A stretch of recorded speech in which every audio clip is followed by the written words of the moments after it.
अफसोस है और तुफ है शहबाज शरीफ तुम्हारे ऊपर, तुफ है तुम पे कि जो बात मियां नवाज शरीफ को समझ आ गई, जो पीपल्स पार्टी को समझ आ गई, तुम्हें समझ क्यों नहीं आई? इमरान खान को डिस्क्वालीफाई किया, साजिश के तहत किया। गलत फैसले करते हैं हम टिकटों के।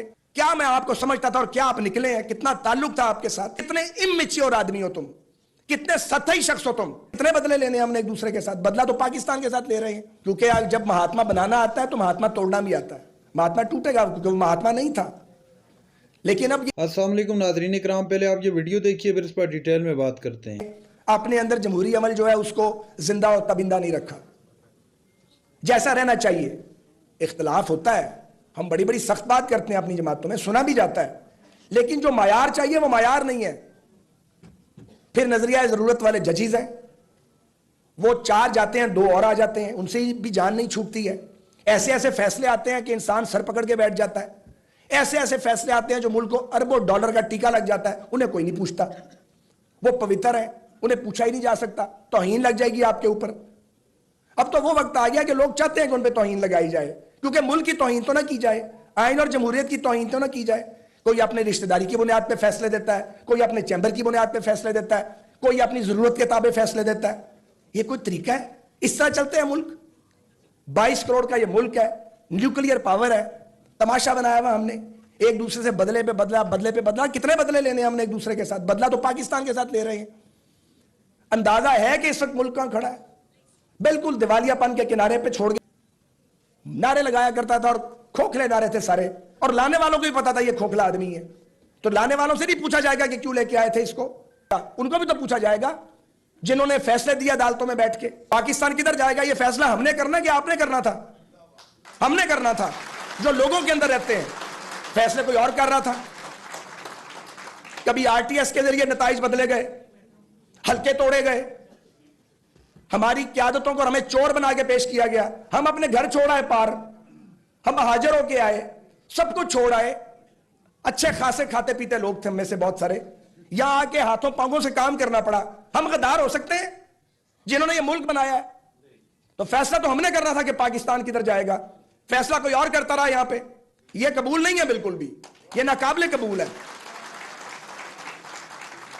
और अफसोस है और तुफ है तुम्हारे ऊपर, तुफ है तुम पे कि जो बात मियां नवाज शरीफ को समझ आ गई, जो पीपल्स पार्टी को समझ आ गई, तुम्हें समझ क्यों नहीं आई?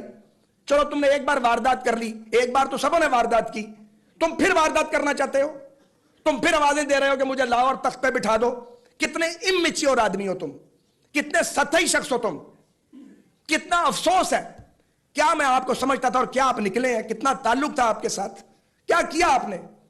झूठी झूठ, झूठी झूठ, झूठी झूठ, गंद ही गंद। इतना गंद, इतना गंद तो कभी किसी ने नहीं डाला जितना खान साहब आपने डाल दिया।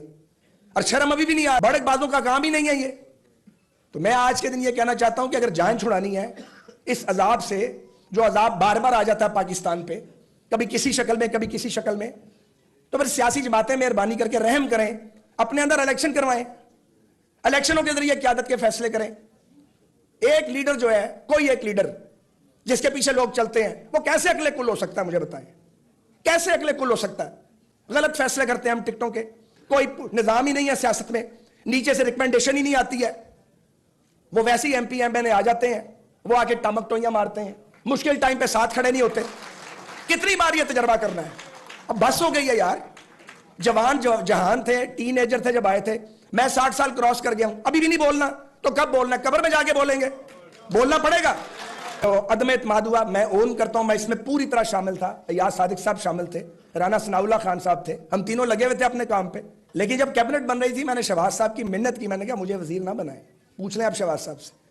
लेकिन वो उन्होंने कहा कि तुम लोगों ने मुझे आगे किया, अब तुम लोग कहते हो कि तुमने साथ खड़े नहीं होना। जवाब कोई नहीं था। यकीन करें कोई दिलचस्पी नहीं है इक्तदार के अंदर रह गई। असेंबली के इलेक्शन के अंदर वो वाली दिलचस्पी नहीं रह गई है। करोड़ों रुपए लगा के आप असेंबलियों में आए, ये जमहूरियत है? इसको खराब कौन करता है? इसको खराब वो करते हैं जो मार्शल लॉ लगाते हैं। इसको खराब वो करते हैं वो जजेस जो नजरिया जरूरत के तहत फैसले देते हैं। रिकाउंटिंग नहीं करने देनी, उठा के फेंक रहा साकिब निसार केस को। तुम हो कौन? तुम कैसे इंसाफ नहीं दोगे? नहीं दिया इंसाफ। मैं नाम नहीं लेता, मैं नाम नहीं लेता। जेलों में जब आप लोगों को बुला के कहते हैं कि वजीर आला बन जाओ और फॉरवर्ड ब्लॉक बनाओ, शर्म आती है? इर्द गिर्द हमारे किरदार। मैं नाम नहीं लेता, جب آپ کو پوچھیں کہ کہاں سے الیکشن لڑیں گے، آپ کہیں اپنے حلقے سے، اور آپ اس کے بعد کہیں وہ تو آپ ہار جائیں گے، آپ کو کس نے بتایا تھا کہ ہم ہار جائیں گے؟ یہ تو آپ نے کام کیے ہوئے ہیں، پھر کہتے ہیں بولے نہیں لوگ کیوں نہیں بولیں گے؟ لیکن آج میں آپ کو یہ گزارش کرنا چاہ رہا ہوں، آج نہیں میں کئی دن سے یہ کہہ رہا ہوں کہ ذمہ داری اب سیاستدانوں پہ 100% پڑ گئی ہے، کیونکہ اگلے غیر سیاسی ہو گئے ہیں، اگلوں نے ڈکلیئر کر دیا کہ ہم غیر سیاسی ہیں، تو پھر اب یہ ذمہ داری پولیٹیشنز پہ ہے۔ بھائی اب اپنے قدموں پہ کھڑے ہو جاؤ نا، چیخیں کیوں مار رہے ہو؟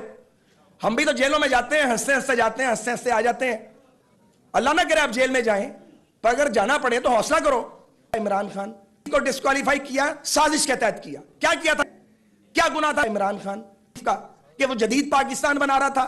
اس نے میرٹ کی، پاسبانی کی، اس نے پاکستان میں 5.8 جی ڈی پی لے کے ہر جدت جو ہے اس ملک، سب اپنے انجام کو پہنچیں گے، بچ نہیں سکتے، یہ تو پاسبل ہی نہیں ہے۔ لیکن میرا جو سوال ہے وہ پاکستان کی تمام سیاسی جماعتوں کے ساتھ ہے کہ ان کے ساتھ مسئلہ کیا ہے؟ کتنی انہوں نے ٹھوکریں کھانی ہے، کتنے تجربات اور کرنے ہیں انہوں نے؟ ایک اویلیبل ہوتا ہے، وہ بات سمجھتا ہے تو دوسرا کندھا پیش کر دیتا ہے، دوسرا بات سمجھتا ہے تو ایک اور پیدا ہو جاتا ہے لاڈلا، وہ اپنا کندھا پیش کر دیتا ہے، پھر ہم ایک دوسرے کو خوب گالیاں دیتے ہیں، گھوسے مارتے ہیں، ایک دوسرے کو اڑنگے دیتے ہیں۔ اب ایک مہاتما کا دور تھا، وہ مہاتما جو ہے وہ ٹوٹ رہا ہے، اس نے گر جانا ہے مہاتما نے ٹوٹ کے۔ ہمیں بات کرنی چاہیے، اگلی زندگی کی اگلی سانس کا پتہ نہیں ہے، بات ہم کیوں نہ کریں؟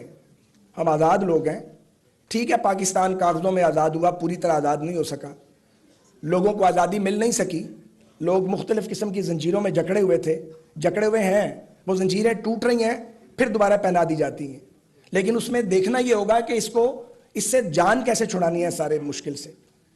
میری سب سے بڑی شکایت جو ہے ایک سیاسی کارکن کے طور پہ وہ پاکستان کی سیاسی قیادتوں اور سیاسی جماعتوں کے ساتھ ہے، اور میری شکایت دن بدن بطور ایک سیاسی کارکن کے وہ پہلے سے زیادہ سنجیدگی اختیار کرتی جا رہی ہے، اور میں تکلیف محسوس کرتا ہوں بہت زیادہ، اور اس تکلیف کا اظہار بھی کرتا ہوں کبھی پبلک میں اور کبھی اپنی جماعت کے اندر بھی، کہ پاکستان کی سیاسی قیادتوں کے ساتھ آخر کیا مسئلہ ہے؟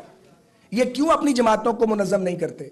یہ کہنا کہ انہیں منظم نہیں کرنے دیا جاتا کافی حد تک سچ ہے، لیکن جب زمانہ امن ہوتا ہے تب کام کیوں نہیں کرتے آپ گراس روٹ لیول پہ جا کے کیوں اپنے پولیٹیکل ورکرز کو آرگنائز نہیں کرتے؟